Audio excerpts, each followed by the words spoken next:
ایک فرض کے بارے میں سب سے پہلے نماز کا حساب ہوگا، یعنی ہم مر کر جب قیامت کے دن جب جمع ہوں گے تو سب سے پہلے کس چیز کا حساب ہوگا؟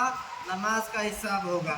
رسول صلی اللہ علیہ وسلم نے فرمایا سب سے اول جس چیز کا بندے سے قیامت میں حساب ہوگا وہ نماز کا ہوگا۔ اگر نماز ٹھیک اتری تو اس کے سارے اعمال ٹھیک اتریں گے، یعنی اگر ہمیں نماز میں ہی ہمارا گڑبڑ ہو گیا، نماز میں ہی اگر ہم اٹک گئے تو ہمارے سارے اعمال میں بھی ہم کیا ہوں گے؟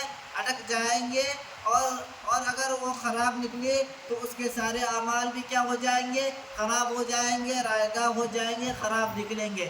اگر ہم نے نمازوں کو چھوڑا، اگر وہاں پر پوچھ تاچھ ہوئے قیامت کے دن اگر ہمیں نماز میں پکڑے گئے تو ہمارے سارے اعمال بھی کیا نکلیں گے؟ خراب نکلیں گے۔ جب پہلا آنسر ہی نہیں نکل سکے، یعنی پہلے پیپر میں ہی فیل ہو گئے، ہمارا سبجیکٹ کون سا ہے؟ کنڑا سبجیکٹ ہے۔ اگر کنڑا سبجیکٹ میں ہی فیل ہو گئے تو دوسرے پیپر نکلنے کی امید رہتی ہے کیا؟ نہیں رہتی۔ اسی طرح اگر ہمیں نماز میں ہی فیل ہو گئے تو سارے اعمال میں بھی ہمارے خرابیاں نکلتی چلی جائیں گی۔